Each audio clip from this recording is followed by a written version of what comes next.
Hey everyone, welcome back to Let's Speak English. This is the place where we help you practice real English for your daily life. You know, the kind of English you actually need for real conversations with friends, at work, or even when your heart starts beating a little faster. That's right. I'm Jake. And I'm Anna. We're so happy you're here with us again. Whether you're just starting to feel more confident or you've been listening for months, thank you for choosing to spend this time with us. So, Anna, how are you today? You look like you had a good morning. I did. I went for a walk and the sun was shining. It made me smile. How about you? I'm good. I tried to cook breakfast and only burned the toast a little bit. Progress, right? Small wins. I love that. Exactly. Okay, enough small talk. Shall we get into today's topic? Yes, let's do it. Today we're talking about something that touches every person in the world, love. Specifically, how to talk about love in English. This is such a useful topic because love is beautiful, but it can also feel scary when you're speaking in a second language. Don't worry though, we're going to keep everything warm, practical, and even a little fun. Before we go deeper, could you do us a quick favor?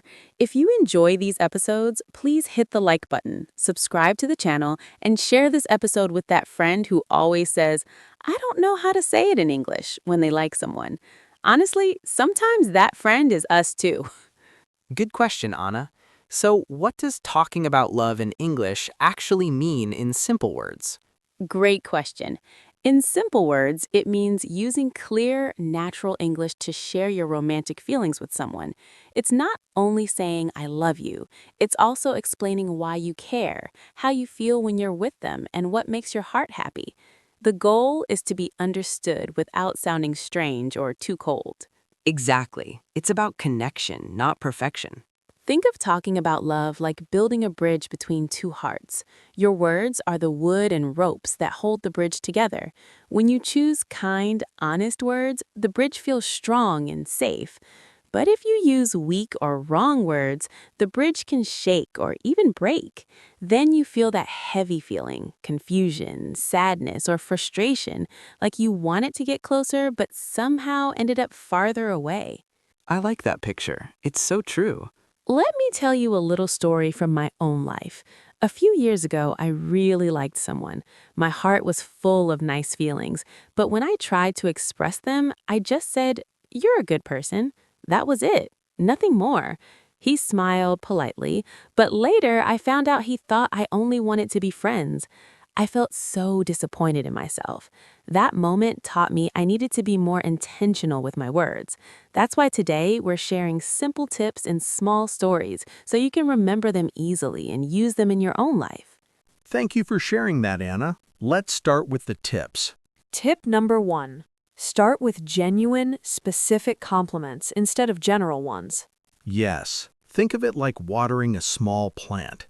You don't pour a whole bucket of water at once, you give it gentle drops every day, and it grows stronger. In the same way, small, thoughtful words help feelings grow naturally. Exactly.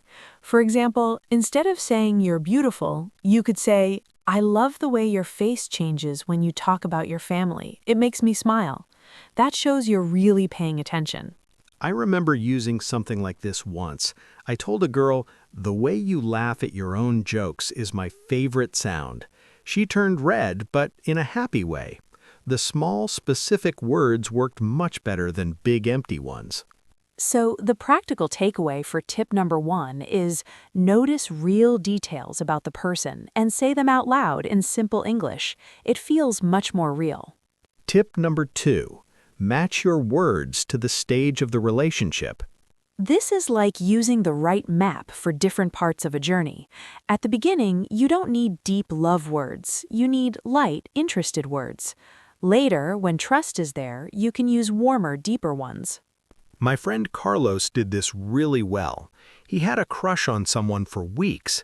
Instead of saying, I love you too early, he said, I really enjoy spending time with you. You make ordinary days feel special. That felt safe and honest. A few months later, when the relationship had grown, he could say stronger words. The relationship is still going strong. Beautiful.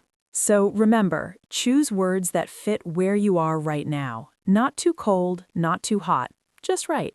Tip number 3. Make it feel light and enjoyable instead of heavy and scary. A lot of learners avoid talking about love because it feels too serious.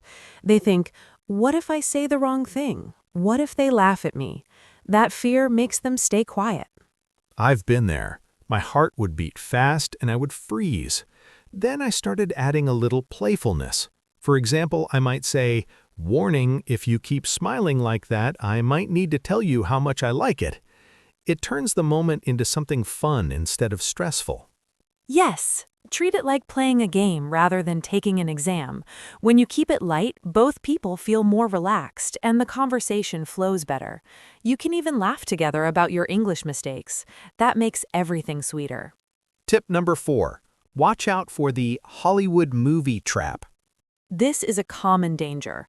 Many of us watch romantic movies and think we need to say big, dramatic lines like, "You complete me" on day 3. But in real life, that can feel too much, too soon, and a little fake. Exactly. The Hollywood movie trap steals your progress because the other person doesn't know if you're being real or just copying a script. I saw a friend do this once. He gave a long speech he found online, and the girl looked uncomfortable. She pulled away after that. So how do we protect ourselves? Use the authenticity shield. Before you say something, ask yourself, is this really how I feel, or am I just repeating something I heard? Keep your words honest and in your own style. That shield keeps the connection real and safe. Now, here's an important question many listeners are probably thinking. Does this mean we should always talk very deeply about love? Good question. The answer is no. Balance is everything. Think of your heart like a phone battery. Sometimes you need to charge it with deep, meaningful conversations. Other times you need to let it rest with light talk, jokes, or even comfortable silence.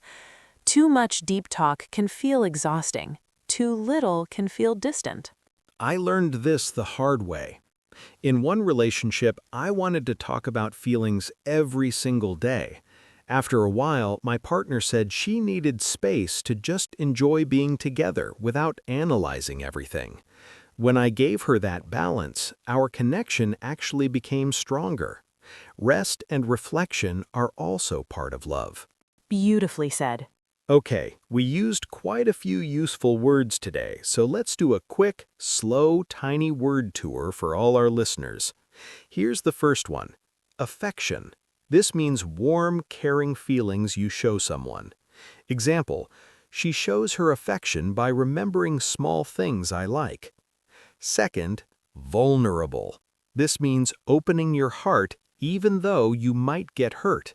Example, talking about my feelings makes me feel vulnerable, but it also brings us closer. Third, sincere. This means honest and real, not fake. Example, his compliment felt sincere because he looked me in the eyes. Fourth, cherish. This means to value someone or something very deeply and want to protect it. Example, I cherish the quiet mornings we spend together. Fifth, butterflies. This is that excited, nervous feeling in your stomach when you like someone. Example, every time I see his message, I get butterflies. Sixth, heartfelt. This means coming straight from your true feelings. Example, she wrote me a heartfelt letter that made me cry happy tears. Seventh, flirt. This means to talk or behave in a playful way to show romantic interest. Example, they were flirting at the cafe, smiling and teasing each other. And eighth, intimate. This means very close and personal, not just physical. Example, we had an intimate conversation about our dreams for the future. It's completely okay if you didn't catch every word the first time. That's why we're here, to practice together.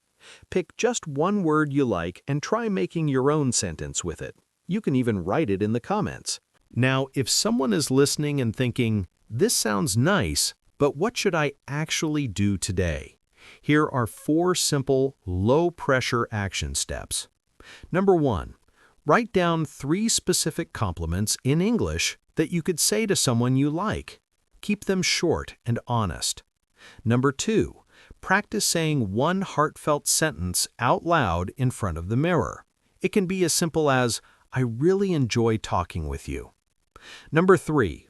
Listen to one English love song today and write down 2 new expressions you hear. Even if you only understand a little, that's progress. Number 4. Send a gentle message to someone you care about, a friend, family member, or special person, using one word from our word tour, just a small note of affection.